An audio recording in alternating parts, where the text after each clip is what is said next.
Olá! Debaixo do colchão. Opa, tudo bem? Debaixo do colchão, que é onde fica muito bem protegido da inflação. Isso, né? Se bem que não de um tipo de bionte que apareceu lá na repartição. Qual foi o Os bionte? ratos. Voltou a ter rato. E quando eu me refiro aos ratos, eu me refiro ao animal propriamente. Ao roedores. É que eu vou falar comentário, você tá preocupado com o rato. Falei, é das piores, não tão ruins coisas que acontecem aqui. São os ratos, tem muita coisa pior aqui. Tem muita coisa pior ali. Com certeza. Rato de menos. Estamos aqui às vésperas de um temporal. Neste dia... falar às vésperas de fevereiro. Também. Hoje é dia 31 de janeiro de 2023, de 2024, na verdade. Como eu vim parar aqui, né? Tem esse puta que pariu de porno chanchada. Estamos aqui definitivamente às vésperas de fevereiro. Porque essa é uma característica da porno chanchada? Fazer até acho que o professor Glomer tem um artigo sobre a fonética das porno chanchadas. Que, por exemplo, o P... Era muito bem pronunciado. Não só bem pronunciado, na verdade ele é aspirado, né? Que é o filho da puta. Filho da puta. Filho da puta. Isso é aspiração. Igual tem no inglês também, o pen. É aspirado também, no alemão também. Mas por que será? Será que isso tinha a ver com uma... Filho da puta. Será que era o jeito que as pessoas falavam na época? Ou, filho da puta. Ou se tinha a ver com uma coisa da técnica do ator, né? Pode assim, ser, né? aquela coisa meio... De projetar, não sei, né? Pode ser. Tipo, o cara já tinha uma técnica vocal toda de voz impostada. Técnica vocal de voz é foda, mas vocês entenderam.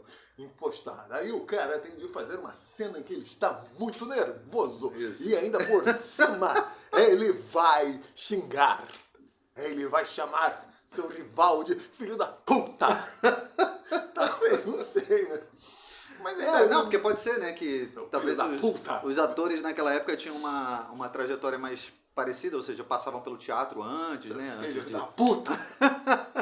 Antes de ir pra TV, pro cinema, né? Aí talvez viesse meio que aqueles maneirismos, assim, de teatro, né, ainda. Mas havia uma prática de locução, tanto que eu vi falando, nossa, porra, você pega ainda telejornal do início dos anos 90 até meados dos anos 90, a voz ainda era muito mais impostada. Inclusive, em certos casos, se você vê o Jornal Manchete, às vezes o Jornal Nacional, os caras pronunciavam um L.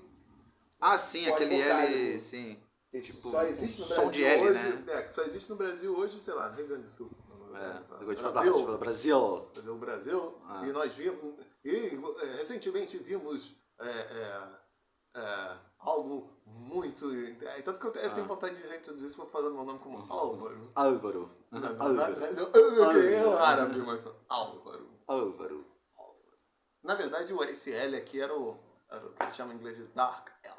Mas é engraçado, mas isso tem, por exemplo, nos cantores também, né? Você percebe isso, né? Os cantores, especialmente aquela galera do rádio, né? Mas não só esses, como os que supostamente cresceram ouvindo música da era do rádio, né? Por exemplo, o Cartola ele grava os discos dele já na década de 70, quando ele era bem velhinho, né?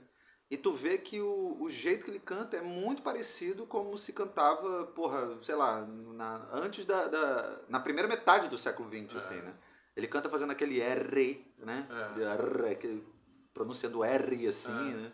O L também, como você estava falando. Então, mas a pronúncia do R rolado, desse R trilo, né? Ela é uma pronúncia padrão o argumento que se dá é que é mais fácil de articular e projetar, né?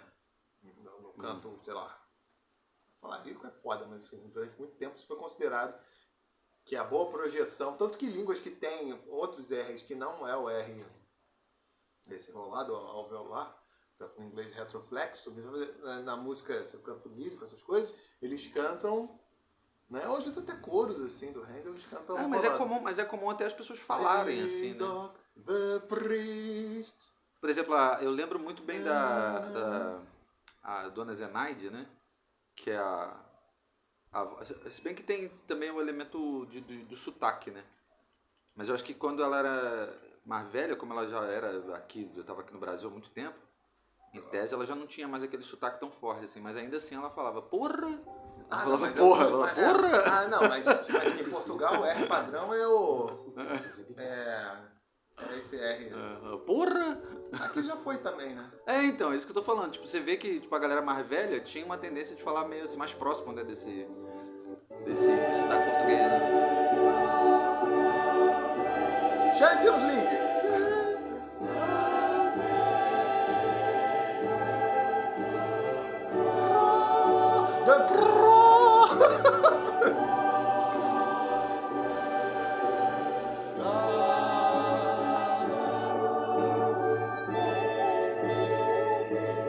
Esse é um instrumento especial. Uma voz especial que faz. Então, canta também assim, com esse. Essa é uma coisa. Zadok the Priest. É tão bom fazer Priest. Sendo que você sabe que não pode dizer assim, né? Mas eu acho que no caso do... And all the people rejoice. Eu acho que no caso do canto e da atuação, especialmente nessa atuação para teatro, assim, faz sentido, né? Essa articulação mais enfatizada, né? Tanto do L, quanto do R, quanto do P, né? Que você está falando, que eu acho que é... Porque fica mais claro, né? A palavra, né? Assim, tipo... É um R marcado, né? Um L marcado, um P marcado e tal. Pra você Eu também não sei se... não haver dúvida, né? Eu também não sei se foi cagação de goma também, pô. Uma imitação de, sei lá, da prática vocal italiana, né? É possível, né? Também pode ser. É possível, né? Porque hoje em dia, de fato, assim, quando você vai ao teatro... Inclusive, fui ao teatro quando fui sábado, né? Ali no Teatro Riachuelo. Fui assistir uma peça bem bacana. Pizza? Uma pizza. Uma peça bem bacana com Marcos Caruso e com a...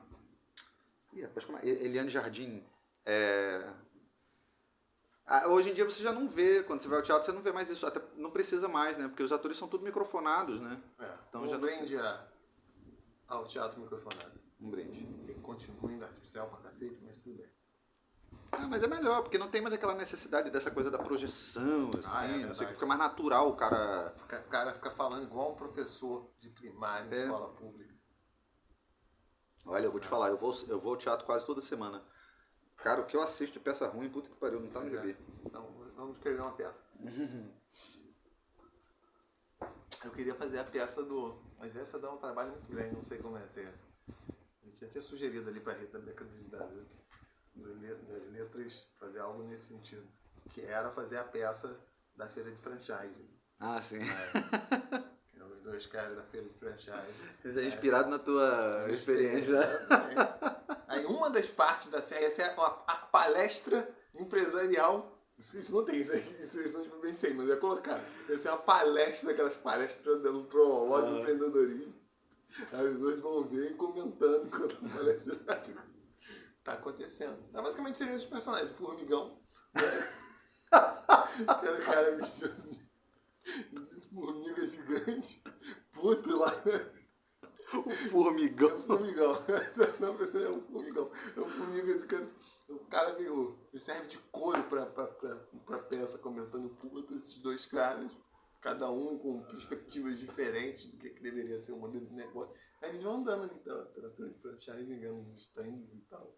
Mas ele teria que fazer uma coisa reduzida, tipo, sei lá, fazer, sei lá, 4 stands, 5 stands, não sei, né? Ah, sim, Pra integração e fazer a coisa, né?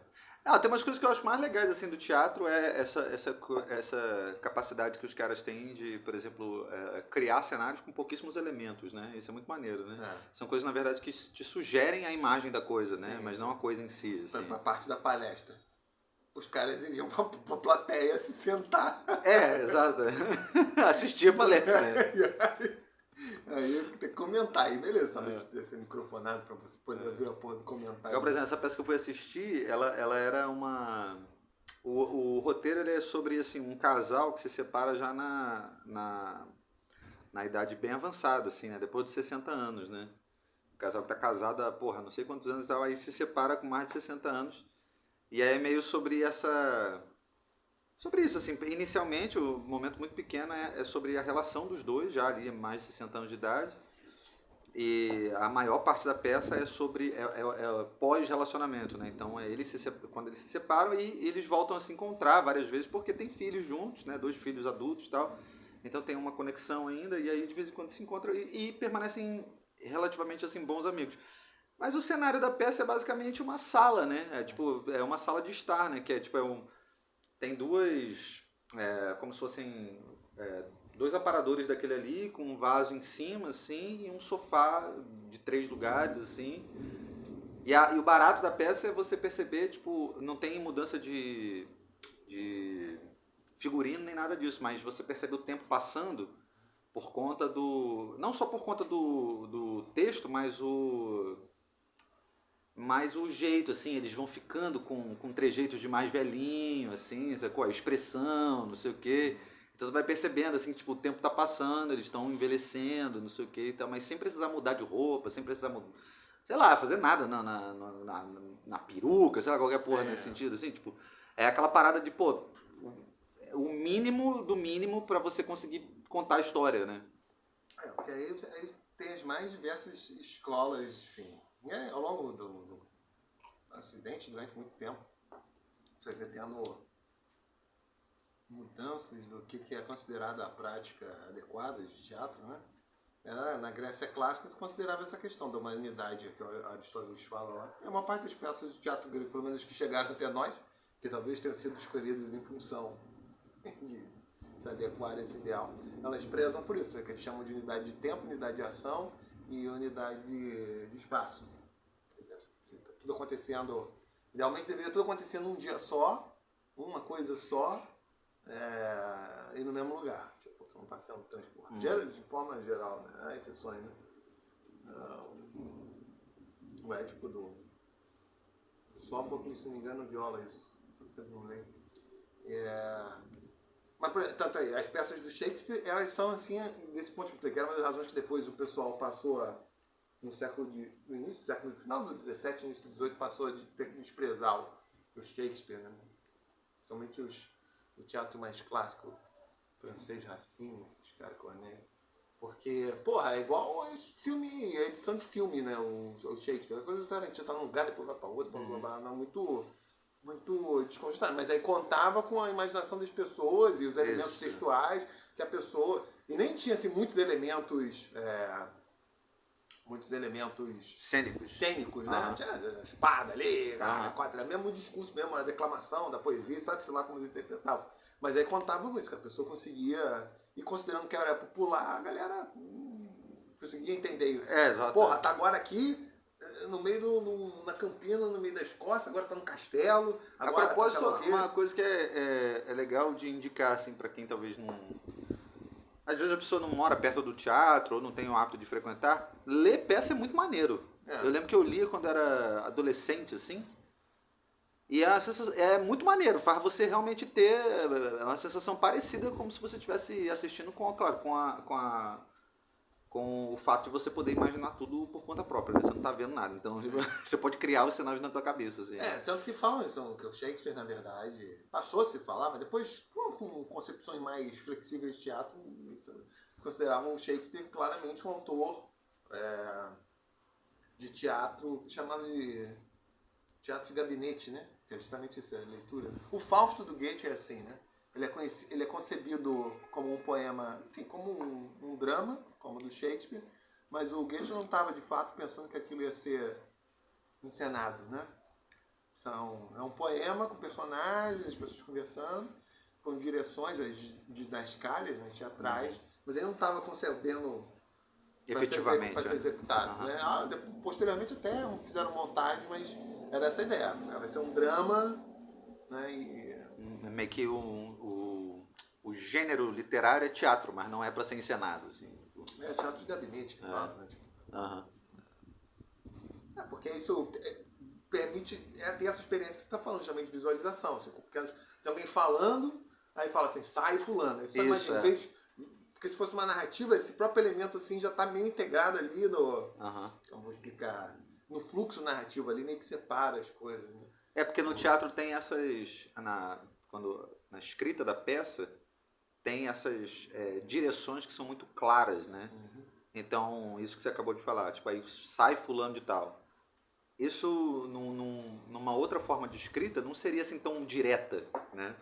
Ela viria integrada de outra forma, mas não é de forma tão direta. No texto de teatro, é tipo assim, é é uma instrução mesmo, assim, né? Tá ali. Tanto que eu, como autor renomado, estou resolvendo esses problemas desde meus 13 anos de idade, e várias vezes eu sempre, quando eu era mais novo, eu sempre tive essa questão de um momento assim, que o texto for muito centrado em diálogo e ação, e tipo, o narrador não tem um papel assim, é mais uma coisa, quase se estivesse visualizando a cena. Eu fico imaginando, porra, acho que é melhor até abolir a porra do travessão, colocar um personagem aqui e fazer essa coisa com diretriz mais. mais afastar esse elemento narrativo e deixar mais justamente o dramático, né? Produziria efeitos mais. Também não é nenhum algo inovador, já foi usado. Mas é maneiro a leitura de peça para teatro, assim. Isso é uma parada que eu fiz bastante quando era adolescente. E depois acabou que, eu não sei porquê, não voltei a ler, assim, peça teatral. Mas é uma boa leitura, especialmente pra galera, por exemplo, que tem alguma... Por exemplo, eu acho que é inclusive um bom gênero para começar o hábito de leitura. Porque, é claro, depende da peça, né? Pô, se for muito complexo e tal. Mas eu acho que é um bom gênero exatamente por isso, assim, porque te oferece um material assim, imaginativo muito grande e o texto é muito direto, assim, com relação a ao posicionamento do personagem, ou a cena, não sei o que e tal. Você tem muitas instruções ali muito claras que te localiza muito bem, assim, espacial, temporalmente, não sei o que, sem ter todas aquelas... Tem a necessidade de escrever de forma rebuscada só para dizer que o cara tá dentro de uma sala, sacou? Tipo, o texto teatral não. Tá dentro da sala, não sei o que e tal. Continuar. Porque a intenção não é, a não ser pelo texto narrativo, às vezes indicação de determinados gestos e tal. Quando tá alguma ideia, né? Tipo, uma coisa muito mais... Uma coisa também que eu acho interessante é ler roteiro, tipo, né? Às vezes é até interessante, é uma coisa que eu gostava de fazer, mas não, eu gostava também de chegar nessa carreira de cineasta, era isso, pegar roteiro e aí você vê como é diferente, como porque às vezes tem roteiros que eles são reformulados em função do que foi filmado, né? Conforme vai tendo a operação, até para depois ter mais ou menos uma ideia e facilitar a edição, mas isso não é exatamente o roteiro, na verdade, isso é um trabalho de edição em cima do que está sendo falado no texto, essa coisa diferente. É como se fosse um pós-roteiro, né? Assim, né? Mas quão diferente aí, é interessante, porque algumas cenas são cortadas, não são, né? Não, e é isso também, né? A forma de escrever roteiro, tipo, é um tipo de técnica muito particular, né? Assim. Mas é aí que tá, porque ainda assim varia de autor para autor. O Tarantino é um que ele tem os elementos mais literários em termos de tradição, mas não se coloca. É mais diretão, né? E coloca a informação também, assim, do tipo de filmagem que você quer, né? Enquadramento, não sei o que. Não necessariamente. Muitos roteiros não tem isso. Não tem esse tipo. Mas a ideia depende do... Mas, tipo, se for uma coisa fundamental para você, aí você vai informar, né? Geralmente o roteirista... Ou se for diretrizes muito sucintas. Zoom, sei lá onde. Isso, exatamente. Mas por exemplo, se o roteirista for o próprio diretor, ele talvez nem precise colocar isso. Ou ele vai querer colocar para marcar ali e tal. Essas coisas mais... Aí cada um faz de um jeito, né? Tem diretores que fazem storyboard assim pra porra toda. Aí o filme... Falam isso, que é daqueles caralhos, irmão Coen lá do Fargo, enfim. Onde os fracos não têm vez, enfim, outros filmes do Grande Lebowski. Eles fazem com storyboard assim, o filme é quase a filmagem do que foi feito no storyboard, né? Não tem muito... Não discrepa muito do que foi... Do que tá pensado de antemão. Outros...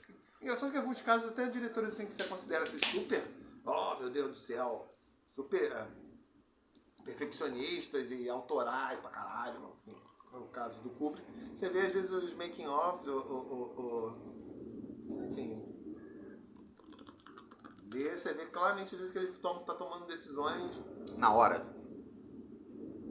No Iluminado, a filha dele fez uma espécie de pequeno documentário, isso é muito evidente, assim, tipo, questões de tomada, assim, ele decidindo, como que eu vou fazer ali. E aí, ele era um dos caras que falava que ele era contrário à questão de deixar o ator improvisar o cara ali a quatro, porque pra ele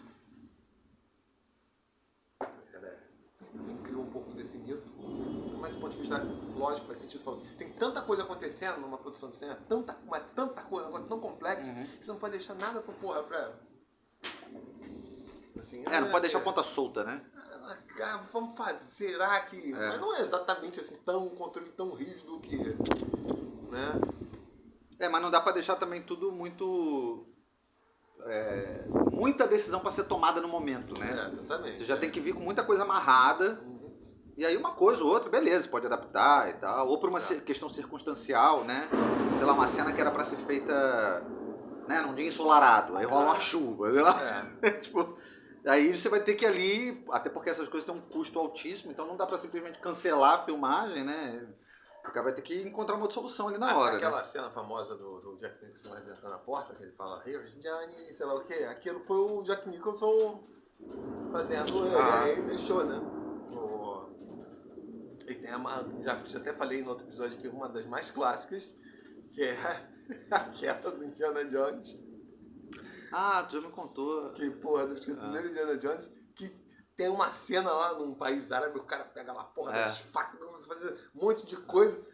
Aí o Indiana Jones olha assim, pega a porra da pistola. Que em tese não era pra acontecer, mas ele tá com diarreia, uma porra assim, né? Exatamente, ele tava com caganeira. Era pra ter uma super luta, né? Uma coisa épica, assim, né? Aí o filme já é meio... Tem um elemento já meio cômico. Isso até melhor do que... contribui pra caralho, né? Porque, uma luta ia ser mais outra luta. Podia ter um elemento ou outro ali meio pastelão que fizesse graça. Porque sempre tinha, na luta sempre tinha um troço mas isso do cara vir, caralho, com aquela presepada toda. De lá, acho que é a cara que ele faz, essa cara assim de, já tô meio fudido, cansado. E vai dar um tiro e porra. Foda-se. É muito bom. Encheu o saco já. É muito boa aquela cena, caralho. Essas coisas são legais, né? Tipo, decisões assim que, são tomadas na hora e que contribuem pro filme, né? Assim, mas é claro, vai acontecer, né? Porque nem sempre tá tudo exclusivamente na mão do diretor, né? Tem isso, né? Tem o elemento circunstancial, tem um elemento circunstancial que é isso, né? Tipo, essas situações, o protagonista tá com diarreia, caralho, fudeu, como é que a gente vai fazer pra filmar determinada coisa, né? Ou, sei lá, mudança de tempo, assim, que não estava prevista, né? E tem aqueles outros elementos que é como você falou do caso do Jack Nicholson, né? Que, o cara percebeu ali que a cena tinha um potencial de ficar muito mais interessante com aquilo que o ator estava propondo, então deixa o cara, deixa ele fazer ali do jeito que vai rolar, do jeito que tá rolando na cabeça dele, né? Que vai ficar mais bacana. Porque se também às vezes o cara ficar com tudo tão amarrado, ele perde um pouco essas oportunidades, né? Sim, claro, né? De perceber que tem coisas que, não, são ideias muito melhores aqui e podem funcionar bem melhor e tal, né? Isso aí Aí cabe o diretor ter essa cuca no lance de identificar que... Isso aconteceu em outros filmes do Kubrick, do Doutor Fantástico também, né? A luva que o Doutor Fantástico usa foi ideia do Peter Sellers. A luva que ele uva. A luva que ele uva. A vovô viu a uva. O Peter Sellers faz vários personagens nesse filme, acho que ele faz 4 personagens, acho, ou 3? 3 personagens. E aí o Kubrick usava uma luvinha, porque ele usava ela pra mexer nos spots de iluminação. Aí ele viu aquela porra e falou, vou usar a luva como um elemento adicional da caracterização do personagem. Deu certo. Uma coisa pequena, né, mas... marcante, né? Acaba marcando também na composição, né? O ator teve a sacada, né? Sacada ali, essa coisa aqui vai... Né? Agora vamos lá, a gente já está aqui falando há 24 minutos, fazendo o nosso tradicional preâmbulo. E agora a gente precisa encontrar um Bruce Link. Eu encontrei, só que agora foda, ficou lá atrás. O próximo retorno tá na nebulosa de Andrômeda. Você tá falando de teatro, qual é o nome da peça? Caralho, era alguma coisa... Caralho, tá pensando? Dilma com o seu livro? No mesmo título? Pô, cara, bota aí. Foda que às vezes eu tô lendo um livro e também não sei o nome. Bota aí, Caruso, Eliane Giardini... Caruso, o tenor? Teatro. Vai aparecer o nome da peça certamente, que tá em cartaz, né? Esse tem internet também, né? Ainda tem esse elemento aí importante. É alguma coisa indecente, uma coisa assim. Não é, mãe? Então, dona Helena Jardim, se você não tivesse Jardim no nome... Não é Jardim, é Giardini, né? O nome dela. Jardim. É. Do Jardim.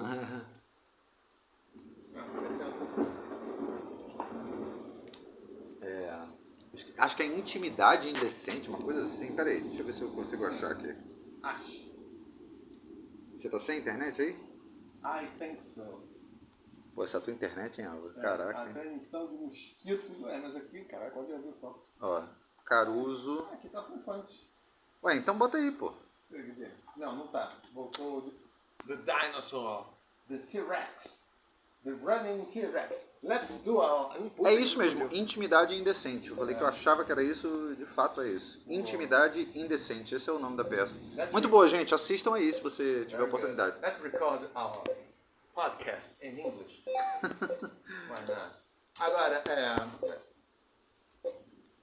eu conseguiria fazer o link. E o link era uma forma de terapia que surgiu um tempo atrás, que era a questão do psicólogo. Inclusive a Marta Suplicy aparentemente teve um papel relativamente importante aqui no Brasil nessa técnica. E o dinossauro se fudeu. Impressionante como um dinossauro, que é um animal, especialmente um Tiranossauro Rex, que era um animal, porra, sinistro, morre por causa de um cacto, né? E aquelas coisas que eu nunca entendi também no desenho. Tipo, a árvore tá caindo porque o personagem não dá um passo pro lado. Ele vai na direção que a árvore tá caindo, né? Assim, tipo... Pô, eu também sempre pensei isso. Mas, cara, é só ir pro lado. Ao invés de ir pra frente, vai pro lado, filho da puta. Sai da tela, porra. Porra, o cara fica correndo exatamente na direção de onde o tronco tá vindo, assim, caralho. Mas o pior é que, conhecendo uma experiência de ser Conhecendo seres humanos, né? Puta, deve ser exatamente isso que a pessoa vai fazer. Ela vai correr. Agora deu. Aí fala, o Bruce Link aí. O Bruce Link é isso, era a questão do... Até o teatro foi usado como um elemento de terapia. Algumas pessoas até falam que fazem aula de teatro para lidar com... É verdade. Né? Com verdade. questões de... timidez, né? ou... Se expressar, né? Extravasar e tal. Mas aí fica a pergunta, caixa alta, tema do episódio, terapia, fetiche da classe média? Será? Eu não sei se é só um fetiche, né? Mas... é interessante, né? Terapia, fetiche da classe média, a gravar. Está sendo gravado. Está sendo gravado. Ainda, no começo. Os pródromos da questão. Eu não sei, porque... às vezes eu tenho a impressão... Isso tem a ver com uma discussão que tem no âmbito dessas doenças, distúrbios, ou seja, circuticos doidices psiquiátricas, né, como vai se chamar, em que medida elas são condições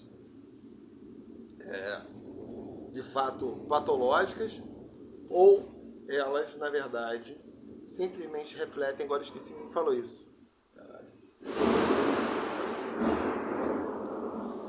Elas refletem, viu? Refletem, tipo... é só o mal-estar de... Caralho, agora veio um porreto aí. O mal-estar de você... São os mal-estares da... Me deram um girassol aqui, obrigado. Pra quem passa informação. Mal-estares de você... da vida mesmo, né? Aí as pessoas falam assim, a pessoa tem um transtorno de ansiedade, transtorno obsessivo, compulsivo. Aí patologiza aquela porra como se fosse uma condição, assim, e não como algo que é uma reação, como se fosse uma coisa intrínseca. A pessoa pega aquilo e transforma como algo que está estritamente atrelado ali à persona dela. Aí, mas como é algo que está ali dado pela pessoa, ela precisa ir buscar no terapeuta uma forma de curar aquela coisa, como se fosse uma coisa patológica, né? Aí quando eu chamo de fetiche, quando às vezes, muitas vezes, isso, sei lá, são condições existenciais normais, ou, por outro lado, elas estão atreladas ao ego, mas não... elas não são nem dadas assim pela própria pessoa, mas, enfim, numa conjuntura social que vai escapar completamente a ela. Então, em que medida... Eu sou muito cético em relação à terapia, eu confesso. Primeiro, não tem nada mais complexo, exceto o vatapá. Não existe nada mais complexo no universo do que a mente humana. Quer dizer, na parte do universo habitada pelos seres humanos.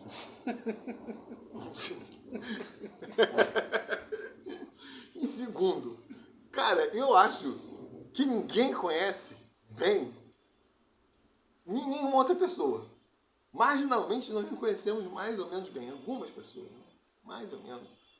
Aí eu acho tipo que o terapeuta vai conseguir fazer uma imersão ali nos seus problemas, na sua visão de mundo. Eu tenho dificuldade muito grande Aí todo mundo fala assim, não, só completando, te interrompendo.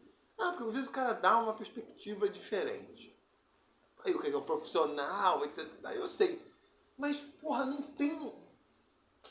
Tem a base. Vamos supor que você tem um sistema filosófico assim, bem estruturadinho que tenta explicar. Cara, se teu terapeuta não conseguir entrar naquela porra, ele não vai estar nem esgarafatando. Gostou? Tem um verbo aqui, né? Ele nem vai estar, né, esgaravatando ali a superfície da coisa. Ah, não, mas aí a pessoa ela vai ter uma tendência a procurar o terapeuta, né? Se ela não se sente satisfeita, né, com um tipo de abordagem, né?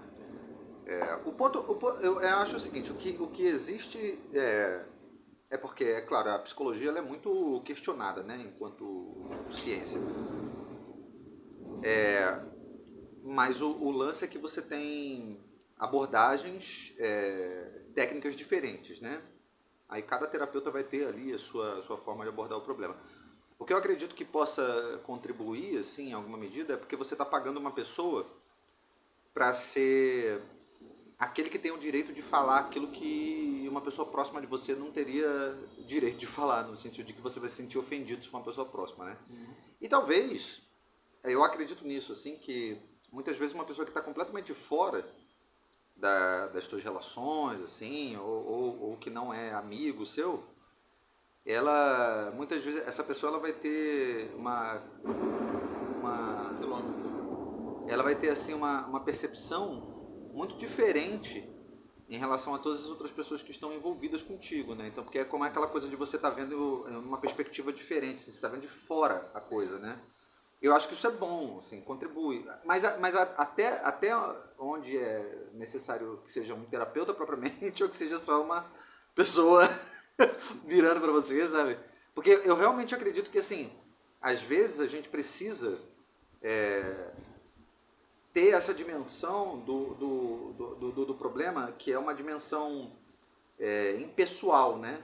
Que é como se você estivesse conseguindo ver a coisa de cima, assim. É quase como se, tipo, a tua alma saísse do corpo, né? Seria muito bom, né, se a gente conseguisse fazer meio isso, né? Seria bom se a alma existisse... Alma. Então, se a alma existisse e a gente conseguisse, tipo, descolar ela do corpo, assim, aí olhar de cima, aí ver, ih, rapaz, o problema é isso aqui e tal, ver a coisa de fora, né? Distanciada, né? Como um pesquisador deveria fazer, né? Que é essa coisa de se distanciar do problema para conseguir entender melhor o problema, né? Porque quando você está envolvido no problema, muitas vezes você não tem a plena capacidade de enxergar todos os ângulos, né? Então eu acho que o terapeuta ele acaba assumindo um pouco esse papel, assim, de ser o cara que está vendo a situação de fora e meio que tentando entender meio que os diferentes ângulos ali. O problema é que o terapeuta só está vendo a tua própria versão do problema, né? O que foi?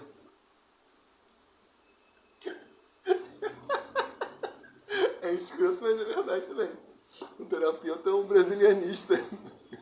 Tipo isso, é um brasilianista, Mas depois é um americano lá, lendo...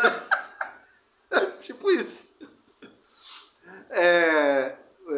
Então essa coisa Mas o ponto é esse, né? Que ele está vendo só a partir da tua própria perspectiva também, né? Só aquilo que tu quer contar, né? Sim. Então ele está vendo de fora, mas ele está vendo de fora só uma parcela daquilo que ele consegue ver. Ele não está vendo de fato assim a complexidade do problema, porque as outras pessoas que estão envolvidas naquele problema não estão ali na sala, não sei o quê, não estão falando, né? E aí eu acho que você vai criando assim essas no fundo, o que acontece é que você só entrega para o terapeuta aquilo que você quer entregar. E só aquilo que você encara que é um problema. Você não entrega tudo, porque mesmo que você saiba que existem outras nuances, às vezes por uma questão de ego, o próprio paciente ele não vai abrir mão do ego e deixar o terapeuta saber dessas fragilidades ou dessas dos vacilos que você mesmo está dando em relação às outras pessoas, entendeu? Então o terapeuta ele só vai ter essa parcelinha que você está disposto a contar. E eu acho que também tem isso, tipo, as pessoas bem ou mal, elas... talvez as pessoas possam ser divididas nisso. Algumas pessoas que se autoanalisam demais e, a depender, elas conseguem constituir discursos muito bem acabados sobre elas e sobre as experiências. E aí é como você falou, que você vai entregar. Claro que o cara tem uma formação que ele talvez consiga identificar. Ele sabe, porra, geralmente quem faz esse tipo de tem esse blá. Mas ainda assim, como você falou, é uma experiência muito limitada. Porque as pessoas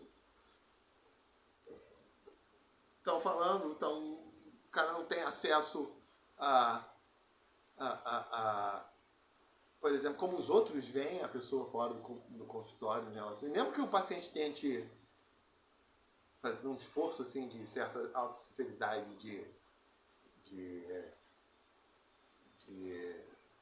transportar isso pro terapeuta, não necessariamente vai conseguir. Porque pode ter uma dissonância entre como a pessoa percebe que os outros percebem ele, como exatamente, e o grosso das pessoas. Então, mesmo que o cara não queira escamotear isso, ainda assim é sob a ótica do próprio paciente. Exatamente. Aí parece tanta coisa. Porque, é por isso que eu sou cético, porque... E também eu falo, isso é tão difícil você conhecer outra pessoa, né? Porra, teria que ser quase um terapeuta tá quase fazendo um trabalho de pesquisa sobre você. Seria quase isso. Aí o cara teria que estar te acompanhando em outro lugar. Eu falo assim, claro, porque, porra, é tipo pra ter algum tipo de ajuda, mas acho que tem tanta coisa que falta, né? E aí tem essas pessoas que se autoanalisam, talvez com o discurso tudo muito fechado. E talvez para outras pessoas que talvez a terapia funcione melhor, sejam essas, as pessoas, mas não necessariamente, porque às vezes a pessoa acha que está resolvendo. São as pessoas que têm uma tendência a serem mais... eu acho que a maior parte, a esmagadora maioria das pessoas tem esse tipo de comportamento. As pessoas são muito maleáveis e se adaptam bem a determinado tipo de discurso. Que elas sentem que vão fazer bem. Tipo, claro, todo mundo tem seus limites, né? Mas a maior parte das pessoas busca tipo, a integração comum com os outros. Então, tem determinado discurso. Aí o terapeuta vive falando que seu problema é isso aqui, a pessoa, isso daqui. A pessoa já está disposta a alguém vir com uma solução, ela vai abarcar. Não uma postura de um certo ceticismo, uma dúvida, fala, porra, será que é isso mesmo? Aí a pessoa fica ali, tanto que eu já li isso, tipo, também, né? Que para determinadas pessoas, determinadas personalidades, terapia não funciona, ou pelo menos as formas mais tradicionais de terapia não funcionam.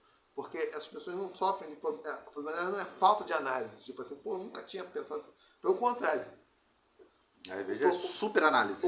Exatamente. Às vezes o que gera problema é que as pessoas fazem análise demais. Elas se analisam demais.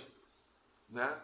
Aí a porra da análise, o analista, a única coisa, a terapia, o cara tem que falar, porra. Tipo, vive mais, cara. Porra. Caralho. Se não consegue resolver essas porra, não vai. Eu acho que começou a ter também parece uma epidemia, assim, né? Um surto coletivo com relação a essa coisa da terapia.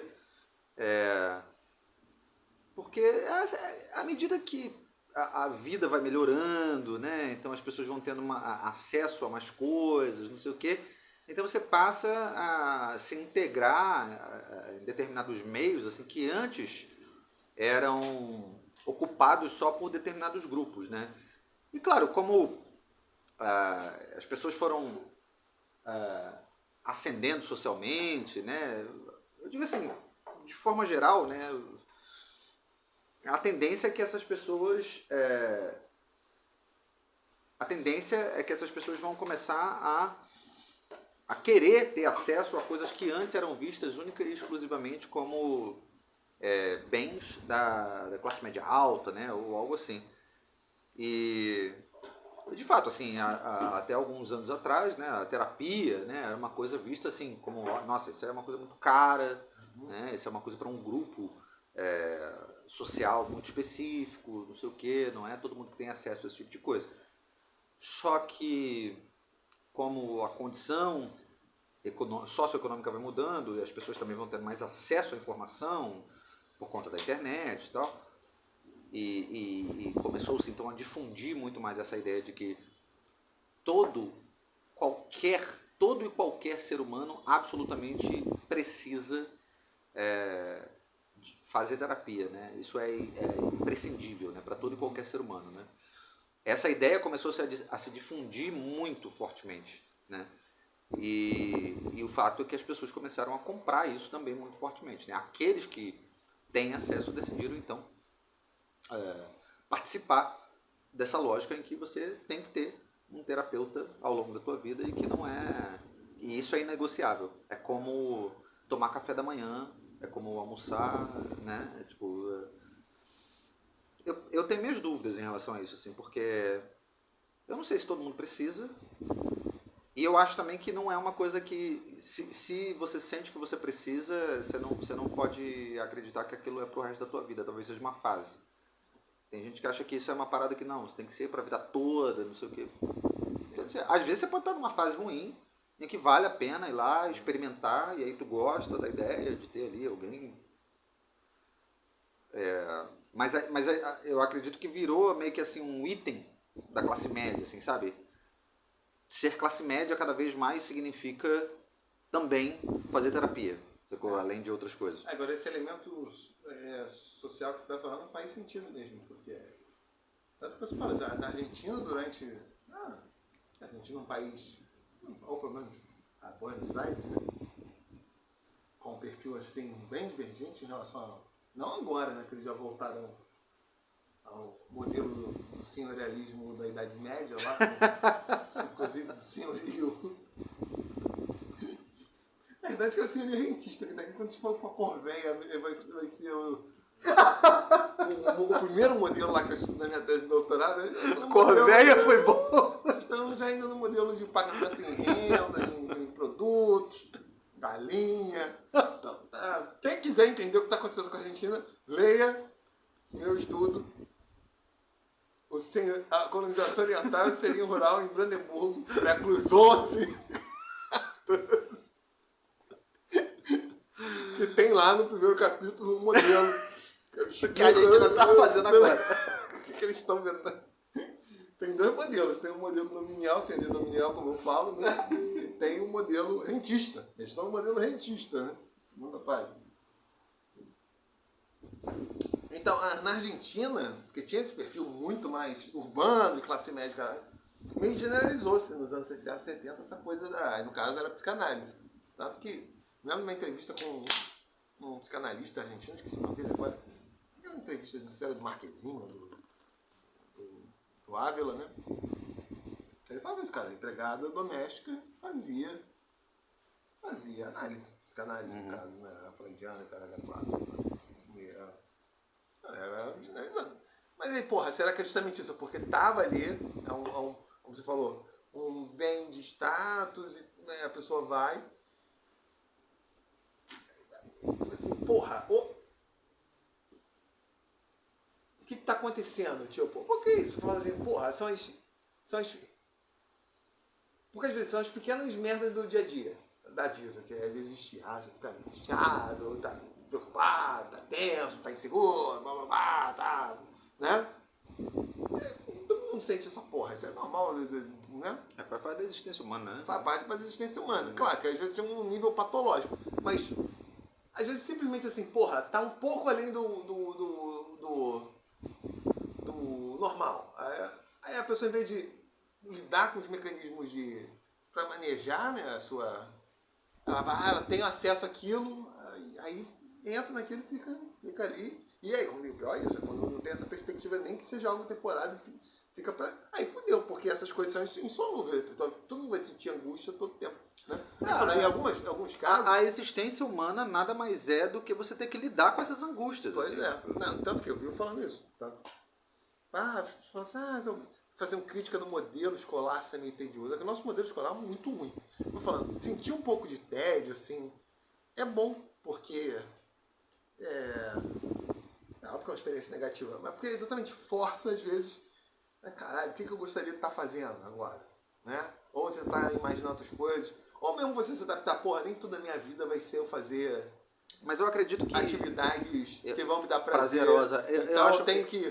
Porra, eu vou conseguir lidar com o momento. Tipo, às vezes, focar. Fazer a tarefa. E depois vou ter... Não, quando eu tiver meu tempo livre, eu quero fazer essas coisas. E vou fazer de uma forma inteligente, uma forma que dê... Aí a pessoa vai... Pode ser esse exercício mesmo. Tipo, você está se sentindo entediado, etc e tal. O que realmente me dá prazer? O que realmente... Né? Mas eu acredito que houve uma certa comercialização em massa, assim, comercialização no sentido grosseiro da palavra, assim, de uma certa busca pela necessidade plena, pela felicidade plena, né? E que todo ser humano merece a felicidade plena, né? Mas esqueceram de dizer que a felicidade plena não existe, né? Então, assim, a maior parte do tempo que você sente é angústia, exatamente por não estar vivendo essa porra dessa felicidade plena, né? Então você vai ter ali picos de felicidade, momentos ali em que você se sente, pô, que bacana isso aqui, e vai passar. Vai passar. Você sente isso quando você tem, assim, mais ou menos uns 3 anos de idade? Vai passar. A vida nada mais é do que você...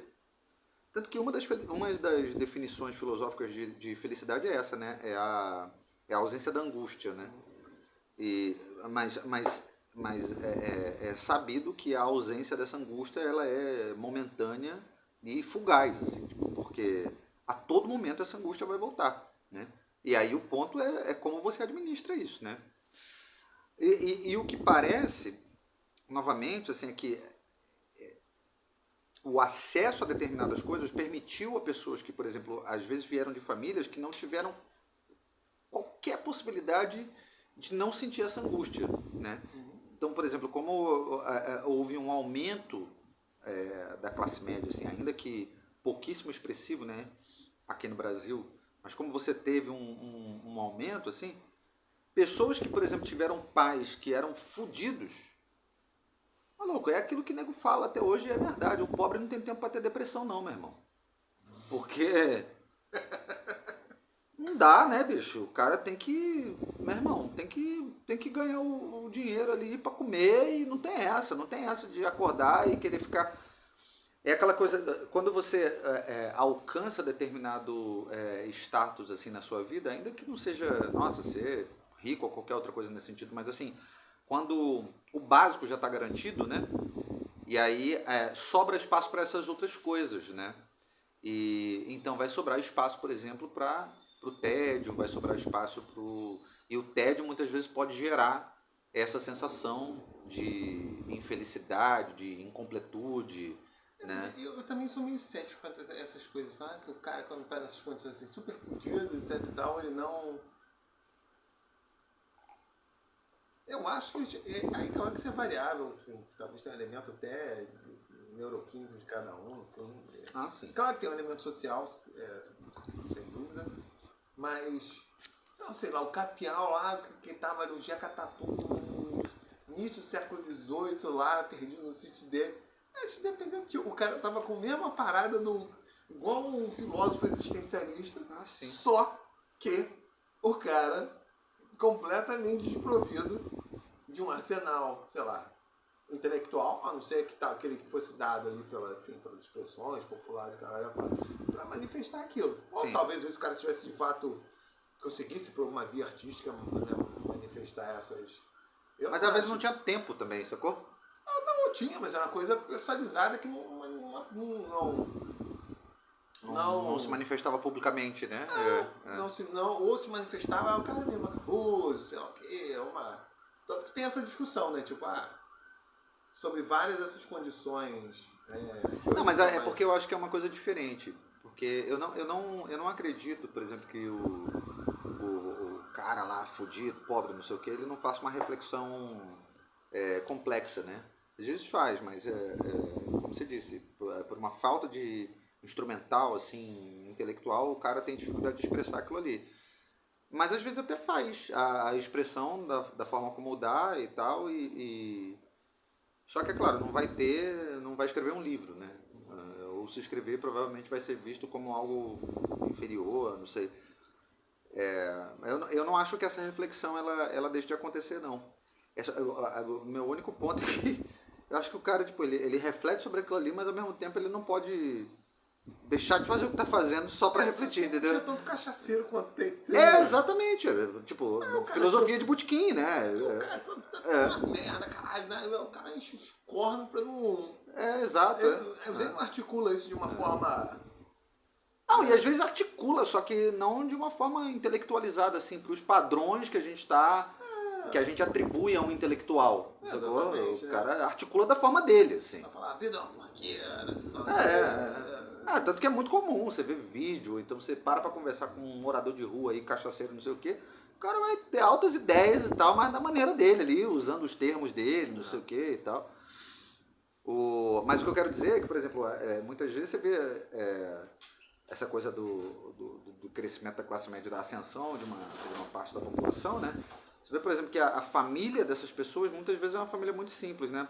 Eu tomo como referência a família lá da Prisciliana, né? Porque os filhos são 5 filhos, né?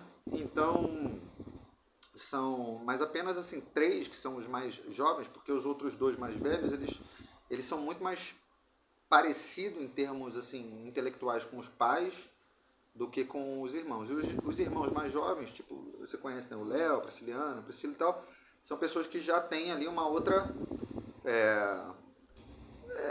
se articulam de forma diferente, assim, né? E se integram no mundo de outra maneira, né? Então você vê que com essas pessoas você consegue ter uma conversa um pouco mais aprofundada sobre determinados temas, não sei o que e tudo mais. Enquanto os irmãos mais velhos, né? O irmão e a irmã mais velha, você não consegue ter essa conversa, porque eles estão no meio ali, e com os pais definitivamente não dá, né? É uma conversa que ela precisa ser sobre, sei lá, matar galinha, não sei o que, sabe? Essas coisas. E de fato, assim, o pai dela cria lá bicho pra matar, não sei o que. Mas isso não exclui o fato que às vezes a pessoa tem um domínio pessoal muito complexo que simplesmente ela não... Exato, mas é a dificuldade de expressão. Não é que dentro da cabeça aquilo não está acontecendo. Exatamente. É a dificuldade de expressão. Aquilo não vai ser manifestado. Eu sei que eu sou assim, porra. Sim, sim. Né? Temos... Tanto que essa menina falava que era uma esfinge. Ela tinha ciência disso. Tem uma dimensão pessoal minha que não é acessível. Claro, porque, pô, sou mais articulado, cara. Tem um QI acima de um caqui podre. Então, consequentemente, várias coisas desse universo pessoal aparecem, né? Mas, porra, não é assim... Mas o que eu quero dizer é que, tipo, o que existe para essas pessoas, por exemplo, o pai, a mãe dela lá, não é uma falta de inteligência. Não é um elemento intelectual único e exclusivamente. É muitas vezes a dificuldade de articular determinados pensamentos. Tanto que são pessoas que você consegue ter esse tipo de conversa mais aprofundada. Só que você tem que saber como ter essa conversa mais aprofundada. Qual foi a parada que eu vi na roça de descer quando eu estava lá numa dessas roças? Porque cada pessoa é diferente. É algo assim. Cada pessoa é diferente. Não, mas a pessoa está exprimindo o quê? Porra, cada um tem um conjunto de características pessoais, psicológicas que a definem e, consequentemente, não tem como assim você vai esperar um determinado comportamento unificado, cara. Então, mas o meu ponto não é que essas pessoas sejam incapazes de fazer uma reflexão complexa sobre o mundo. Muitas vezes a dificuldade está só na articulação mesmo, assim, na comunicação desse pensamento, né? Tanto que eu consigo ter conversas super profundas com o pai dela, que é analfabeto. sabe só escrever o nome dele e fazer conta, né? Número, ele lida bem com isso. Mas que é analfabeto e tal, eu consigo ter conversas super profundas, assim, super complexas. Mas é claro que eu não vou usar, de repente, os mesmos termos que eu usaria num outro contexto, assim. Mas a conversa que eu tenho com ele são conversas complexas. E ele consegue se expressar de forma muito complexa da maneira dele, né? O que eu quero dizer é que, tipo, uma pessoa como ele, por exemplo, nunca também é muito forte dizer, né? Mas provavelmente não passou. Assim, uma em um milhão de vezes. Não passou pela cabeça dele que ele precisava ter um terapeuta, não sei o quê, sacou? Uma coisa... É difícil saber. E por outro lado tem isso também, conforme você vai criando uma prática, você fala assim, todo mundo fala que você tem que ter um terapeuta, eu nem sabia que isso tinha se tornado já uma máxima. Uma máxima, assim, do senso comum. Mas óbvio que tem um interesse também dos próprios profissionais em falar que precisa, né, blá, blá, blá. E tem outro reflexo também, que tem esse livro desse Orlando Kozer, que são as metáforas que nós vivemos, metáforas neuroquímicas, esqueci o nome do livro, deu uma de Dilma Rousseff, agora escrito, mas tá perdido em algum lugar. Ele fala isso, tipo, tem uma tendência forte num jogo de cumplicidade, assim, entre os psiquiatras, enfim, a indústria farmacêutica, um monte de... E também os próprios pacientes em patologizar esses comportamentos, que são comportamentos, enfim, da vida, que podem gerar um problema. Isso aí a pessoa tem problema, ela tem transtorno de ansiedade, ou tem depressão, transtorno obsessivo compulsivo, déficit de atenção. Aí taca ali remédio no filho da puta. Sim. Que porra! Aí, primeiro que é isso, às vezes você está identificando algum tipo de comportamento que pode ser até disfuncional, mas passageiro, enfim, ou de outras formas, com uma condição que a pessoa tem, que precisa ser resolvida. Aí vai piorar isso, tacando-lhe remédio, né?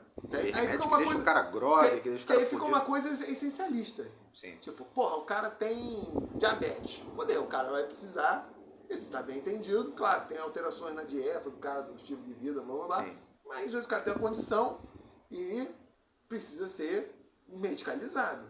Mas, porra, essas coisas da psique são muito mais complexas. E aí que eu fui uma parada, isso afeta às vezes até... Foi um caso lá, tipo, o filho dessa amiga minha aí, que foi diagnosticado com TDAH. Aí, porra, taca na remédio. E eu falei, cara, pra mim, jamais, se fosse meu filho, eu jamais faria uma porra dessa. Porra, a criança dá remédio, uma coisa, ninguém sabe o que é. Sim. Porque melhorou. Não despersonalizou. Então ninguém sabe ainda essas porra. Ainda mais no cérebro de informação. Porra. Os remédios que eram considerados miraculosos pra depressão, pra usar caralho a 4, hoje já tem gente falando que não já coloca isso em suspeita, a gente fala que não faz diferença, ou funciona, mas funciona. Beleza, se funciona, mas funciona pelos motivos que não se pensavam, é sempre problemático, mas funciona. Pronto. Alguns casos falam que não, pelo contrário, não tem efeito nenhum, tem efeitos negativos. E sabe o cérebro de uma criança? Aí fala, porra, é o quê? É a expansão do diagnóstico, tipo, a criança que era considerada... Tanto que eu estava falando com um amigo meu, que ele sempre era mais agitado, ele, porra, era meio brigão, tipo... Tem várias lembranças dele, assim, chegando pra brigar, e ele era gordão, assim, com os assim... Falei, cara, hoje tu seria diagnosticado com TDAH. Tu seria diagnosticado com TDAH. Tanto que minha mãe até hoje fala assim, porra, lembra às vezes que ele foi lá cá fazer trabalho e tal, porque ele tocava os aralhos, ele era foda. Não me relação aos outros também, as outras pessoas, mas ele em particular, ele era demais, assim, ele era muito, porra... Imperativo, talvez. Tipo... E ele era respondão, com os... E é foda. Mas aí dá uma... Essa porra toda... Então eu falei, cara, eu fiquei uma respondão com... Tipo, eu passei a ter determinados comportamentos que ele tinha, tá me lembro? Ao longo da vida, né? Posteriormente. Essa coisa de desafiar a autoridade. Mas aí parece que você fica querendo... Não eu não desafiava a autoridade assim, de forma frontal quando eu era adolescente, quando eu era esperado. Mas quando eu tava entrando na idade adulta, comecei a fazer estágio, porque eu comecei Caralho, aí eu comecei a... eu era a mesma coisa. Eu era, tipo, tranquilinho quando eu era moleque. Respeitava pra caralho os mais velhos e tal. Até a galera que, assim, era da vizinhança, não sei o que e tal. E depois fui ficando afrontoso, assim, e tal. Porque pra mim começou a ter uma percepção, assim, de que, porra, caralho, tem uns elementos, assim, de fajutice nas coisas. Aí começar a notar as contradições. Aí foi, mas foi um processo gradual. Porra, até, tanto que eu me lembro, tipo, pô, quando eu era... ainda dava os meus deboches, mas assim, eu ainda tinha um entendimento assim, porra, eu falei, pô, mesmo que eu esteja certo, eu entendo que na posição dessas pessoas que estão aí, esse coroa, tipo, na cabeça, pô, 40, caralho, eles não vão me ouvir. Sim. Mesmo assim, eu tivesse, isso tem desde cedo, tipo, um sentimento assim, porra, mas o cara assim, porra, eu tô vendo as coisas com mais clareza, mas eu entendi, não vai me ouvir porque eu não tô na posição, tipo, nada, tipo, na posição social, etária, poder, claro. né? É tipo assim, fica sendo só... Bater boca, né? Mas aí conforme, aí tipo, aí, nesse troço desse trabalho, aí ficou uma coisa mais explícita, porque eu já tinha todos os elementos, já tinha a idade, já tinha a posição. Então, eu tô vendo fazendo merda, aí não tem... Eu falei, porra, a minha função é me falar isso aqui. Exatamente. Isso aqui é uma merda. Especialmente você no lugar de técnico do lance. Né? Exatamente. Assim, aí, tipo, aí você é o cara do lance ali, da instituição, que tem que assumir essa postura. Não pode também ser um bunda mole, né? Porra. Não, aí ao seu outro lado, tanto que eu falo que não tem problema com pessoas arrogantes, contanto que elas façam por onde. Aí o cara fala, não, você tá cagando pela boca. Por isso, assim. Aí o cara vai tentar me... Se o cara me meter, tipo, com argumentos assim, técnicos, racionais, caralho, que eu tô falando merda, aí eu vou falar, eu tô falando bota merda. o rabo entre as pernas. Eu tô falando. Mas eu, minimamente, eu assim, porra, porque eu vou identificar. Então vou juntar com essa pessoa na hora de trocar ideia. Mas isso não é um problema. Exatamente. Não é um problema. Pelo contrário, vai ser um motivo de... porra, demorou. Exatamente. Fala, porra, isso aqui. Porra, isso aí não vai funcionar. Isso aqui, eu vou fazer assim, ó, tem essas duas vezes. Aí, beleza. Tranquilo. Faz parte. Claro que já é um desgaste. No mundo ideal, todo mundo quer. Porque, na verdade, todo mundo quer chegar com as coisas todas. Ai, todo mundo, nossa, que genial. Nossa, paz, está excelente. Isso ainda de fato acontecer, funcionar na realidade. Todo mundo gostaria de ser assim, não é, né? Óbvio, né? Porra, mas eu prefiro chegar com as paradas assim, ter um mínimo de desgaste, tipo, gera um desgaste pessoal, às vezes a coisa também sai um pouco, mas faz parte, enfim, né? Vou falar também que eu lido muito bem com isso, mas minimamente estou vendo assim, a coisa tá se encaminhando para algo, né, ficar melhor, mais complexo, mais robusto, banca isso, mas não. Aí você vai começando a ficar afrontoso. Aí óbvio que isso vai gerando também os problemas psicológicos. Você pode falar assim, se eu fosse no terapeuta, eu ia falar, não, que você deveria... Qual é a postura então? Tinha que ouvir merda e ficar... Sorrindo. É isso, óbvio que eu tô falando, quem consegue fazer isso vive muito melhor. Mas o que eu queria agora, dizer... É isso que eu tenho que fazer? Não, mas e o problema é esse. Não adianta, porque tem... É que eu vi... Engraçado que eu tenho essa percepção das pessoas. Eu dou minhas mancadas sociais, mas muitas vezes as pessoas ficam com a impressão que eu falo as paradas como se fosse inconsciente. Algumas merda eu faço meio... caralho. Meio inconsciente mesmo. Mas às vezes até perceber que eu fico até constrangido assim quando é uma merda. Mas muitas coisas eu faço absolutamente deliberado. E eu sei o que era pra fazer. O que era pra falar. Mas não consigo. Eu não consigo. Inclusive assim, coisas. Caralho, eu tinha que puxar o saco daquela pessoa falando isso assim, assim, assado. Porra. Isso é impossível. Porque isso ia me... Vai me... Eu não consigo. Então, falando, isso é uma coisa, tipo... Não é que intelectualmente isso não entende. Porra, é a mesma coisa que alguém falar assim, pega um martelo, dá um martelo na cabeça. Como? Porra, pega uma faca e... Eu não vou conseguir fazer essas porra. Mas o que eu ia comentar é que parece que cada vez mais, assim, essa popularização extrema, assim, da coisa da terapia, não sei o que e tal, e desses diagnósticos, assim, né, porque parece que tá acontecendo, assim, uma epidemia de diagnóstico de autismo, de TDAH, de hiperatividade, de não sei o que lá. TDAH é a mesma coisa de hiperatividade? É diferente. Transtorno de déficit de atenção, e hiperatividade, né? Alguns que o H é isso, assim. Mas o que parece é que existe uma tendência de você pegar esses casos assim, de pessoas que apresentem qualquer tipo de comportamento que não sejam tidos como assim, para usar o termo politicamente correto, né, neurotípicos, né? É você pegar e transformar todos esses comportamentos em um comportamento padrão. Parece que você está querendo que todas as pessoas na face da Terra, elas tenham absolutamente o mesmo padrão de comportamento. E o pior, você nem aceita que, na verdade, esse comportamento ele muda ao longo da vida, né? Porque, como você acabou de dizer, tipo, quando é criança é uma coisa, quando é adolescente é outra coisa, e quando é adulto é outra coisa e tal. Você fica querendo, tipo, pegar uma criança que tá numa fase de formação ainda, porra, caralho, super inicial, e atochar remédio nela para que ela se comporte de uma forma que seja aquilo que é considerado o padrão de como uma criança tem que se comportar. E você simplesmente não deixa a criança se expressar da forma como ela deveria, ou você não espera, por exemplo, aquela personalidade se desenvolver mesmo, assim. É como se você estivesse simplesmente criando seres humanos, assim, todo ser humano que saiu da barriga de uma mulher, ele precisa se comportar exatamente da mesma forma, de acordo com a fase que eles dizem. Então, assim, toda criança tem que se comportar dessa forma, todo adolescente tem que se comportar dessa forma, todo adulto tem que se comportar dessa forma. Mas isso não é o mundo real. E aquilo, e ninguém sabe ainda fazer essa interrelação. O que são os elementos assim, somáticos mesmo, ou genéticos, que a pessoa tem, e aquilo vai determinar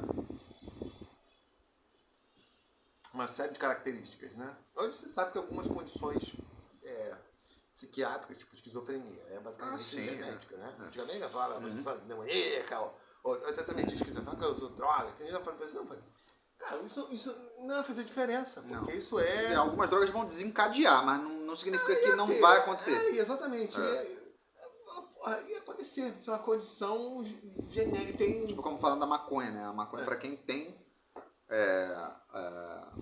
para quem tem, assim, geneticamente a possibilidade de desenvolver esquizofrenia, se a pessoa usa maconha, a tendência é que ela desenvolva mais rápido, né? Mas vai ver, porque é uma coisa ali, porra, que tá dada aí no cérebro, porra. Não, ela vai desenvolver mais rápido, não significa que ela não vai desenvolver, ela vai desenvolver uma hora.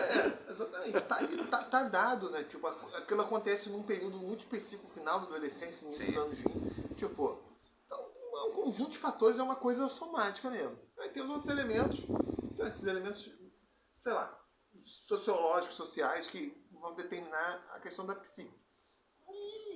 E outros desses da evolução mesmo, da personalidade, tipo... Da integração no mundo social, assim, tipo, você precisa saber como se comportar em determinados ambientes, não sei o que, isso tudo. Aí eu não sei, cara, o que é, o que não... O que é...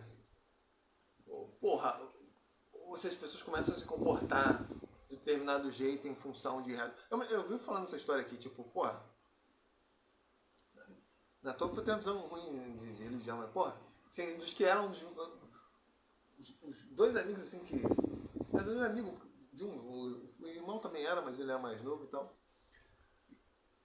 Que eram, tipo assim, eram os mais mau caráter, eram vistos, assim, como meio mau caráter. Eram os que tiveram uma educação religiosa mais estrita do...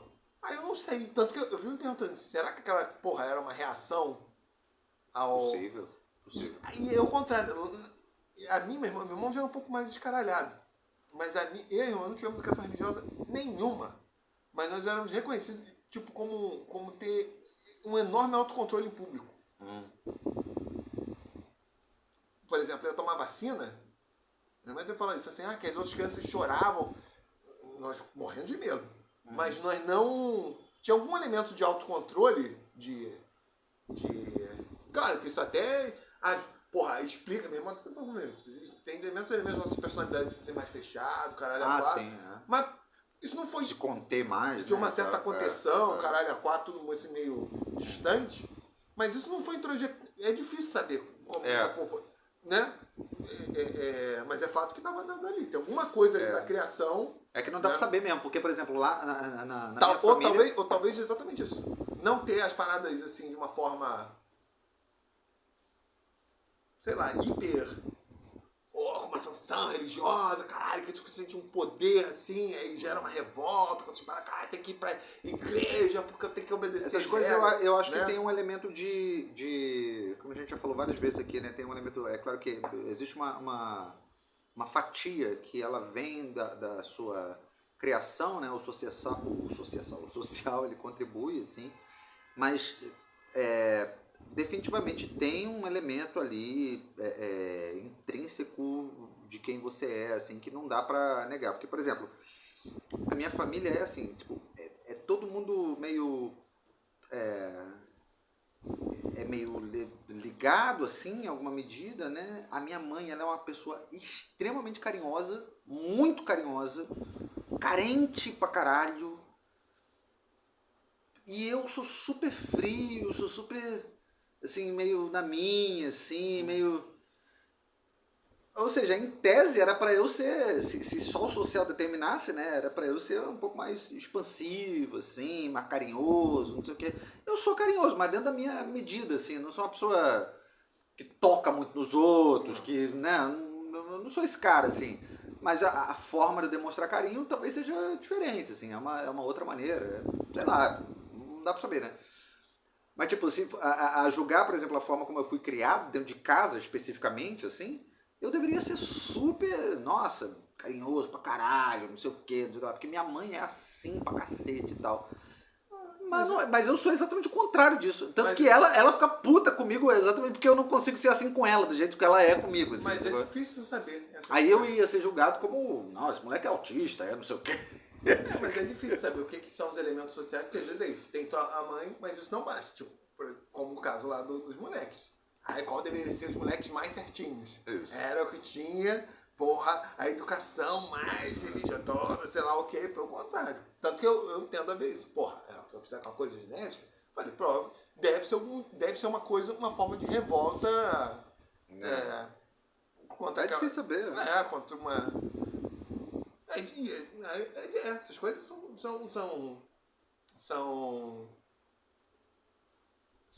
de uma educação relativamente pouco autoritária, né?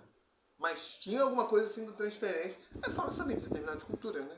Na Europa isso é comum também. No japonês é muito comum. As crianças são calminhas, não gritam, caralho, a quatro.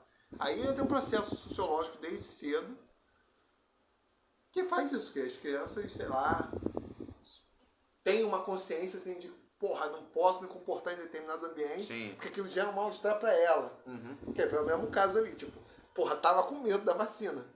Mas chorar, exato, era tipo... chamar atenção demais. Essa é uma humilhação. Tava com medo. Mas, porra, é um negócio assim, caralho, não, cara. Isso é uma... O medo era menor do que ter que passar por aquela... aquilo ali é tipo, aquilo é um... Vou fazer um negócio ridículo, assim, tipo, é uma... Mas você citou o Japão... Aí você se... fala, caralho, Você citou o Japão e o Japão é uma sociedade interessante quando se trata disso, né? Assim, desses aspectos assim, psicossociais, né? Porque é uma sociedade que, apesar de ser... E eu continuo com medo de vacina, perdão. Legítimo, tem muito adulto que tem. Apesar de ser uma sociedade extremamente bem desenvolvida, né, em termos econômicos e tal, esse elemento social é problemático demais no Japão, né? E ao ponto de você ter essas pessoas que são pessoas que se isolam completamente da sociedade, né? Que são como se fossem aqueles... Exatamente, algo como isso, né? Que é tipo o ermitão do mundo moderno, né? Que é o cara que ele vive dentro da casa dele e ele só sai pra... Não, pô, tu nem se compara. Eu sei que não. Eu falo de sacanagem. O cara sai única e exclusivamente pra comprar comida e olhe lá, né? Assim, tipo, e volta pra dentro de casa e tal. Hikikomori. Hikikomori! O cara decide... cara decide se isolar. Tão desorganizada, cara. Decide se isolar totalmente da sociedade, né? Assim, tanto da família quanto de qualquer possibilidade de outro relacionamento interpessoal, né? Não trabalha e tal. É claro que isso também eu acho que tem a ver com sociedades que permitem o cara ter esse tipo de vida, no sentido de que, por exemplo, aqui no Brasil, se uma pessoa decide fazer isso, tá fudido. Tá fudido. Tá fudido, porque por dois motivos, assim. O primeiro que no Brasil, de forma geral, as pessoas são um pouco mais assim comunicativas, né, não sei o quê, então em algum momento ele ia meio que passar pelo constrangimento de ter que ter alguma interação, mesmo que, por exemplo, se ele saísse só para ir no mercado, em algum momento ia acontecer alguma interação ali que ia deixar ele incomodado, não sei o quê e tal. E o outro motivo é porque não tem como simplesmente, a não ser que você venha de família milionária ou qualquer outra coisa nesse sentido, não tem como você simplesmente decidir não trabalhar e viver dentro de um apartamento. Você vai ter que viver na rua. Sim. Só se for isso, assim. E muitas vezes o que acontece é isso. Essas pessoas que vivem na rua, tem gente que é meio isso mesmo. Que o cara ele quer estar à margem da sociedade, né? Aqui não tem como. Tipo, você não vai ter um subsídio do governo ao ponto que você consiga pagar um aluguel, não sei o quê. Mas esse próprio fenômeno lá é atribuído como também algo que está acontecendo na China, e tem um nome específico lá, só que de uma forma menos radical, né? No caso do Hikikomori lá. O Hikikomori! No Japão. Aí se você tem um sistema... Tem que falar assim, né? Santoshima! Toyota! Caralho, outro dia... Panasonic! Acaba mandando todas as palavras aqui. Panasonic não é japonês, obviamente. De onde é Panasonic? Essas misturas. É mistura, Mas tem também a Nokia também não é japonesa, né? A Nokia é finlandesa, pô. Finlandesa, né? Mas eu tô achando que fosse japonês. Pelo nome, Nokia eu achava que era. Nokia! Na verdade, qualquer palavra que você fale desse jeito. Lesma Massalero! Tanto que na Finlândia tem um concurso de jogar a porra do Nokia tijolão, né? Tu tá ligado nessa porra? Não. Na Finlândia tem. Eles pegam o Nokia... A Finlândia é considerado o país mais feliz do mundo, né? Então, exatamente pelo fato de ser o país mais feliz do mundo, ele não tem porra nenhuma pra fazer, porque ele não tem problema, né? Então eles vão inventando aquelas merdas. Já viu aquela corrida de carregar mulher? Sim. Tá ligado? Tem a corrida de matar mosquito. Corrida não, o campeonato de matar mosquito. Pô, isso aqui no Brasil... Tu sabe essa porra? Eles vão pra um lugar que tem mosquito pra caralho. Quem matar mais mosquito, o mosquito vem. Quem matar mais ganha a porra do campeonato. Na Europa é cheio de esporte idiota, também tem do furão lá. Não, mas isso é exclusivamente na Finlândia. Aí na Finlândia tem o de jogar o Nokia. O Nokia tijolão. Jogar mais longe. É imenso de Nokia tijolão. Que é definitivamente um país que não tem problema, né, cara? Eles estão na eterno 16 anos de idade, né? Exatamente. Mas aí, eu tava comentando essa coisa do Japão, a gente tava falando dessa coisa de, por exemplo, aqui seria muito mais complicado, porque o cara não teria... Aí você tava falando de coisa da Índia, né? de moral! Falando da Índia, da China, né? Que na China também tem... Na China eles estão... porque no Japão seria tipo uma recusa a um sistema de pressão social assim, tão grande as exigências e tal. Perfeccionismo, né? As possibilidades de percursos alternativos são limitadas. Tipo assim, o cara não... entra na universidade fodona, na universidade, o cara não tem, tipo assim, alternativa pra fazer isso mais pra frente, tipo... percursos mais abertos, assim, da vida, né? Isso, obviamente, isso gera...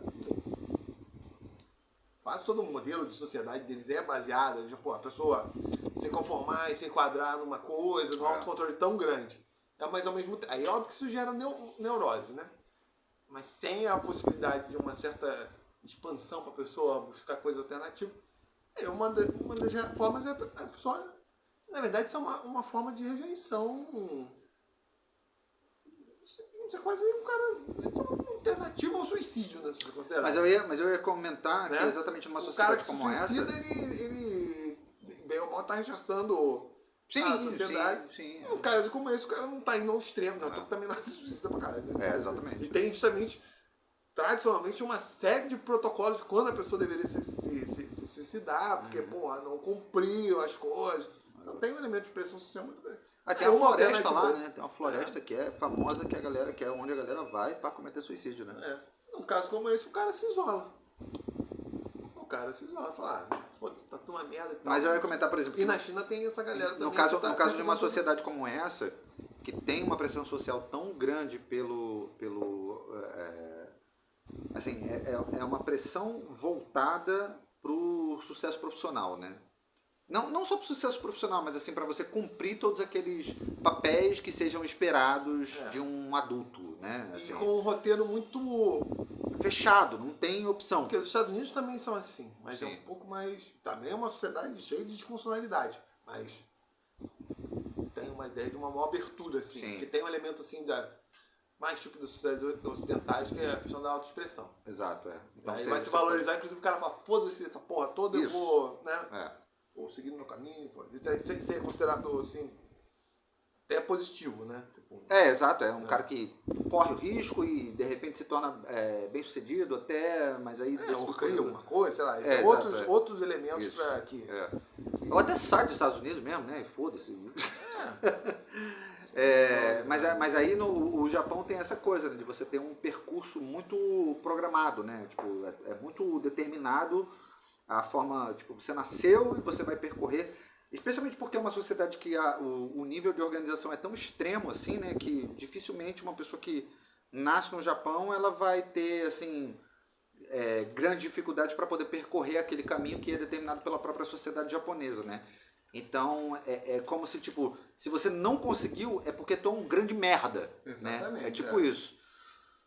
E essas pessoas que não se enquadram nisso, seja pelas diversas formas que possam existir, né? Porque às vezes a pessoa não se enquadra, não é nem por uma questão de oportunidade, porque a oportunidade vai ter, sob o ponto de vista econômico, né? Social, assim, tal. Às vezes é por uma questão psicológica mesmo, né? O cara, ele não se sente enquadrado naquele tipo de padrão. Eu acho que nesse tipo de sociedade, talvez a terapia seja muito mais fundamental do que numa sociedade em que você tenha maior abertura. Mas aí que está. Aí é esse ponto. Aí é um problema de terapia, ou na verdade um problema de cara reforma. sair do país mesmo. Não, problema de reforma social, né? Sim. Talvez a terapia nem resolva, porque o problema transcende a questão do indivíduo. Não, mas eu acho que talvez a terapia fosse legal para fazer o cara entender que o problema não é ele. Sim, mas o problema é o regime no qual ele está inserido. Mas o que adianta se objetivamente ele não vai conseguir... Ou dificilmente vai conseguir criar alternativas para ele se inserir e se sentir bem. Tá entendendo? Ah, sim. Não, eu Porque entendo. o processo de individuação... Mas aí talvez não leve o cara ao suicídio, sacou? Ah, sim, mas a alternativa dos caras não é o suicídio, é ficar isolado lá e... Mas aí que tá, o problema não é um problema individual, o problema é como a sociedade está estruturada. Aí, para falar, gera mais benefícios do que malefícios. Não sei, né? Não dá pra saber. É uma sociedade muito doente, sob o ponto de vista psicológico, né? Com certeza. Uma sociedade que coloca isso aqui, o coelhinho rosa, como barreira de trânsito, tem problema, né? O coelhinho fofinho, coelhinho kawaii. Kawaii. Mas é isso, né? É isso. Concluímos alguma coisa? Não, pra variar, né? nenhuma. Concluímos que se você acha que tem que fazer terapia, faça com certo tempo. Mas faça com uma visão crítica sobre a coisa, né? E não simplesmente ir aceitando que aquilo é determinante para sua vida, assim, né? E talvez considere fazer por um período, né? E não que isso tenha que ser para sua vida inteira, porque como todo e qualquer problema de saúde, a não ser que seja um problema crônico, né? Assim, dificilmente a terapia vai ser um remédio para um problema crônico, né? Tipo, muitas vezes são fases, né? O Woody Allen fala que tá fazendo análise desde os anos... Eu falei, porra, o que tem tanto assim pra... Aí o que o cara vai discutir? De manhã eu fiquei em dúvida se eu comer, porra... Ovo queijo. O que tem assim de tão... O problema, porra... É isso. Ou patologiza, tipo, essas coisas que são os problemas da existência, que é isso, tipo, porra, você morre um dia, caralho, é 4, você não pode realizar tudo que você quer, tem coisas que fogem ao seu controle. Porra, mas precisa de ficar remoendo, né? esta assim, porra. Ninguém não entende, tipo, porra. Beleza, sei lá, a pessoa tá com problema no relacionamento. Ou tá tendo crise de ansiedade e ela não sabe a causa. Isso. Aí beleza, vai ao terapeuta pra discutir com alguém, que você falou, uma visão, né? De fora. De fora. Aí o cara vai falar, não é do trabalho, pode ser isso aqui, porra. Ou não é porque tá envelhecendo, enfim. Até entendo em algumas circunstâncias essa visão. Mas ainda assim eu tenho um certo. Mas ainda assim eu acho que é uma coisa muito pontual. Porque ninguém... Deixa eu usar um exemplo aqui. Dê um exemplo. Há um tempo atrás, eu acho que foi em novembro do ano passado, acho que foi em novembro, houve um caso de um segurança do shopping, naquele shopping lá em Niterói, o Plaza. E houve um caso no qual... Essa cidade. Muito bem, né? Não, aí não. Pelo menos a parte central ali. E aí houve um caso de um segurança que solicitou a um casal de lésbicas porque uma delas estava sentada no colo da outra, né? Então ele se aproximou e falou, gente, pode ficar sentada aqui, só não pode ficar no colo, né? E aí isso gerou uma reação das meninas, que começaram a gritar com ele, chamar ele de homofóbico, não sei o que, lá, e aí teve alguém que filmou, e ele estava assim, simplesmente parado, ele não estava falando nada, ele estava só parado, porque depois que começou as meninas começaram a gritar, ele não falou nada, ele ficou só parado ali, porque ele sabia que falar qualquer coisa não ia adiantar, né? A garota ficaram gritando, não sei o que, o vídeo é basicamente ela gritando o tempo todo com ele, e ele parado, ali, só parado, e ela gritando. O cara, ele acabou sendo afastado do trabalho por um tempo, porque aquilo, para deixar a poeira baixar um pouco, né? Especialmente porque saiu na internet e tal. E depois, quando ele voltou pro trabalho, ele teve crise de ansiedade. Ele teve crise de ansiedade. Você não queria lidar com aquela porra. Exatamente. Porque ele não é um cara de internet, de rede social, e de repente estava a cara dele na rede social, na internet, não sei o que, não sei o que lá. Ele começou a ter crise de ansiedade, ele começou a ter pânico de sair na rua, não sei o que. Isso é um caso completamente compreensível. Sim, claro. É um caso completamente compreensível. Mas esse cara, de fato, precisa passar por um acompanhamento mas também assim. precisa, num caso como esse, ter a porra do RH, e até para definir as políticas. Num caso como esse, presuma o seguinte, na verdade, a diretriz, eu não sei se foi o caso, tipo, qualquer forma de demonstração de afeto que passe de determinada coisa deve ser... Não, de acordo com ele, havia uma regra clara, que é uma regra dada pelo shopping, que sentar no colo não pode. Sim, mas aí que tá. Não interessa o que é. O pressuposto deve ser isso aqui. Justamente para não ter uma pegação do caralho, do casalzinho que tá chegando. Mesmo pensando, concebendo em termos hétero mesmo, tipo, né? Não, foda-se o tipo de casal, exatamente. Pegação. Exatamente, porque não é o ambiente, porra, vai, sei lá o que, né? Tipo, essas pessoas que ficam dando amasso, porra, nas meninas aí, encontra a parede da igreja no meio-dia, em janeiro de 2008.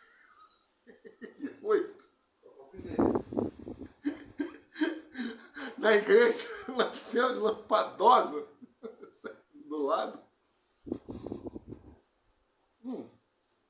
Então, poderia ser, mas num caso como esse, tipo, não é só, tipo, tratamento com o cara, tem que ter uma discussão, tipo, da questões de política, tipo assim, porra, então deu merda no carro, vai ser outro, qual vai ser o protocolo, ou se não vai ser outro, qual vai ser o protocolo de abordagem, né? Vai ser isso, falar, olha, não é nada em relação, a sexualidade, vocês podem se beijar, mas, aqui o shopping, né, tem essas políticas, que tem que ser jovem, então pode ficar uma coisa assim mais, né? Daqui a pouco vocês estão chupando um peitinho aí, como, já vi acontecer na Faculdade de Letras, lá da FRJ, lá no corredor deserto, né? Em dezembro de 2007, né? Essas coisas. Enfim, não pode. Já via.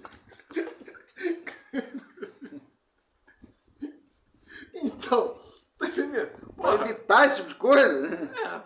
Pô, nesse caso hipotético aí que estava acontecendo na Faculdade de Letras da FRJ, né?